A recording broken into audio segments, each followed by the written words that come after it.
what's going on, guys? Welcome back. It's Claytano. Thank you so much for tuning in as always. And we're back with another Dungeon Hunter Champions video. And today I'll be teaching you guys basically the fundamental mechanics of Steel Widow and how you guys can use your units in order to defeat the Steel Widow boss all the way up to B10 using these strategies. All right. Now, if you're new to the channel, just so you guys know, if you hit that subscribe button and also comment on the video down below, you guys will be automatically entered in to win a free gift card on every single video that I do. So make sure you guys are doing that. It's completely free to hit that subscribe button, and I really appreciate it. But to start off, I'm going to start by saying this disclaimer real quick. Now, even though the game's only been out for like 2 weeks now, and the team that I've used is pretty like Nat 5. It's not free to play friendly right now because I haven't been able to test with other units that are free to play. However, you can absolutely use your units to just replace them as long as you have the basics of the team down, okay? So just let me get that disclaimer out there. So let me pull up my B10 team because this is the one that I autoed up to. I'm going to actually get rid of Alia and I'm going to put in another support monster, okay? Don't see it as Light Archangel. Just see it as another support monster, okay? Just bear with me, guys, okay? So the two main units that you need to have are actually 100% free to play. So, I mean, that's a good thing, right? Now, the main unit that you're going to need is the Light Boon Sister, okay? This is Xenia, and you get her by farming the Light Dungeon, and they also give you 20 pieces. So all you need to do is farm 20 more pieces from the Light Dungeon, or the Light Raid Demon, Bull Demon King guy.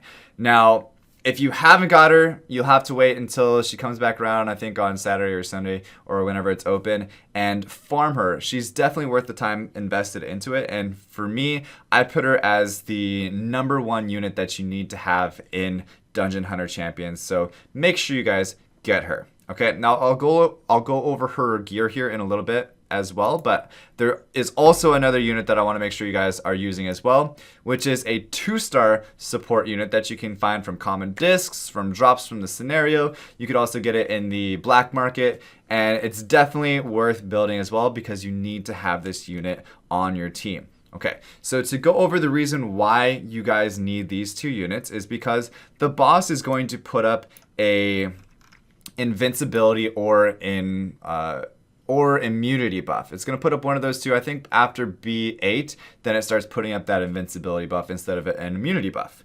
Now, the Boon Sister, her first skill, Scourge, is going to remove that from the boss, which is extremely crucial, which is why I have pretty high accuracy on my Xenia. It could be much higher, but I don't have enough gold to completely max out my gear yet, but I'm still able to do it. So once I max out my gear, I'm sure it'll get to 100%, but right now my B10 team is about 80%, which is not bad, and I can deal with it for right now.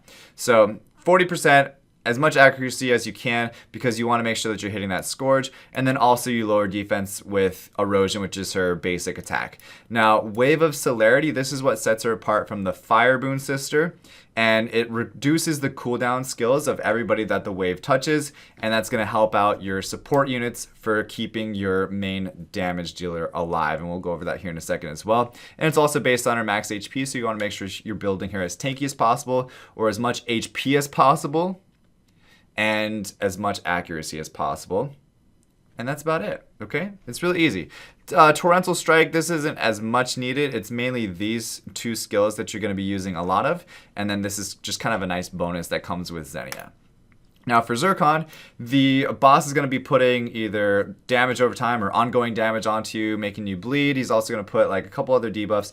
And you want to make sure that you're not getting, just wrecked by that. So Bolster here is going to apply a regeneration buff and an immunity buff to nearby allies, and it's going to be super important. So what I want you guys to do is not ask for any replacements on these two units because they're 100% farmable. So make sure you guys build these two units if you're trying to beat Widow. If you don't have these units yet, I would recommend not farming Widow until you get them. Okay, the next key unit that you're going to need is one unit that is going to be doing ongoing damage.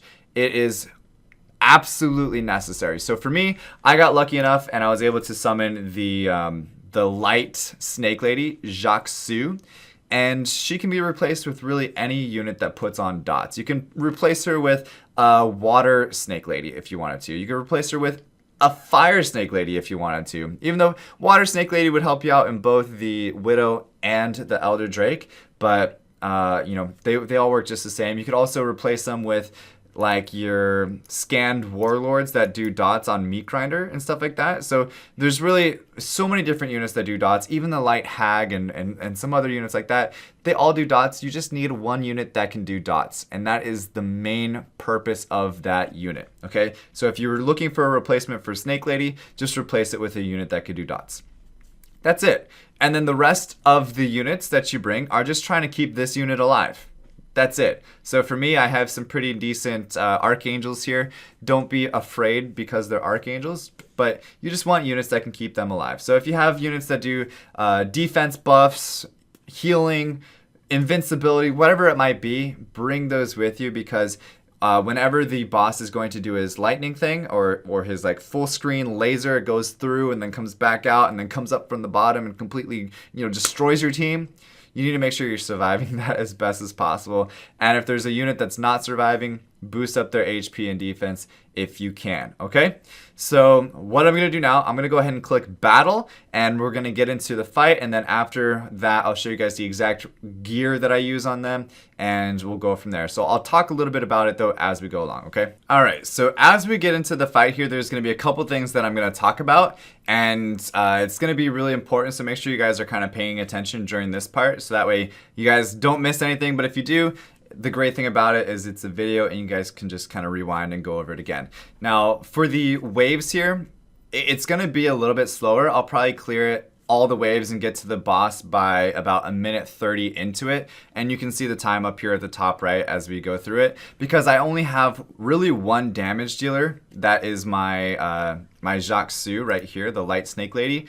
And she doesn't even really build damage. She's just really killing things based on her dots. And that's about it. So once you guys get more comfortable with this stage, you can actually switch in different units and remove more supports. So the more supports you can remove, the more dots you can use, the more damage you can put in, and the quicker you can make the run and get through the waves and also the boss at the same time. So if you could put in another dot monster or another dot champion, then you're in good shape. Like if I could get rid of my my light archangel or my water archangel, then it's like so much faster, and I think it's really fast. Like the fastest that I've ever done it was under a minute and a half. Like I had already finished it, but that was with Alia instead of one of my archangels, so it was going through the waves super quickly, and then I also landed all my dots, and it was just really nice.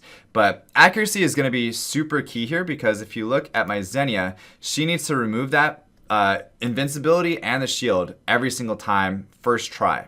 It's just super, it's that important having accuracy on Xenia, because if she doesn't remove the invincibility, I'm not doing any dots, I'm not killing the boss, and the longer I have to stick around, the more chance I have of actually dying to the boss because of his lasers or the damage that he does, or he's stunning people or spitting like that oil on people, because the oil that he spits is super scary. And that's that right there. Luckily, I had the invincibility buff up. But as long as I have invincibility, shield, or my my regeneration or immunity from my Zircon, then I should be in good shape. But there we go again, another invincibility and shield removed from Xenia, and it kind of just makes things a whole lot easier having her.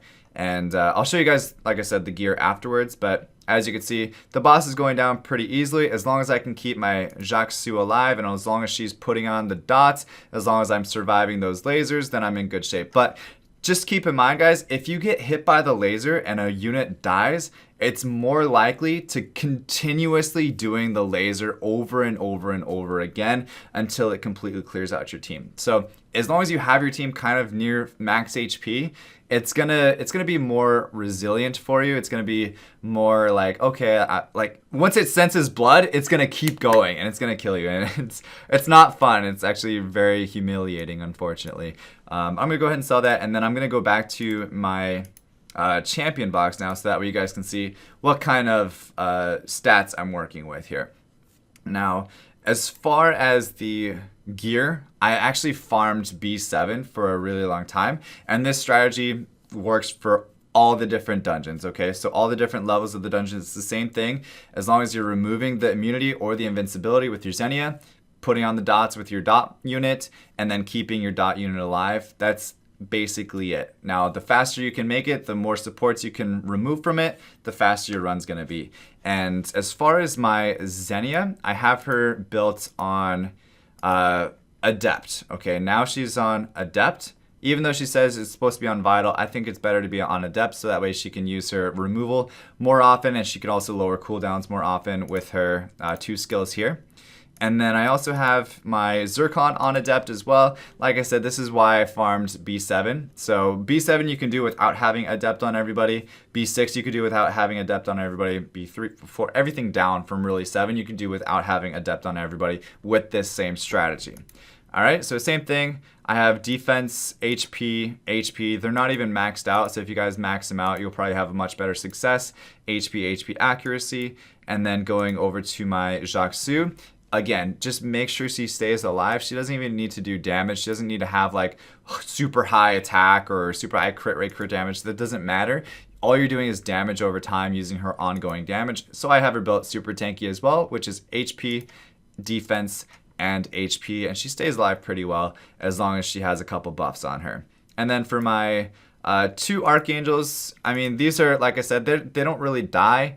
They're just there for keeping my team alive, and that's it. But you can replace them with like the Nagas. You can replace them with any other support unit that you have that does shields. So even something like Mojo, if you're not doing the fire level, you could use Mojo for the defense buff. They're all going to help out a lot. So all you need to do is have heals, keep your team alive, make sure just protect the daughter. All right, just protect the daughter. That's it. Hopefully this helps you guys out though. Let me know if it did. If it did, make sure you come back and leave that subscribe because it helps me out. And then also you guys don't miss the next one I'll be doing on Elder Drake for the strategy on that one. All right, guys. But thank you so much for watching. As always, stay soupy, don't be potatoes, and I'll see you guys next time. All right, peace. I run away.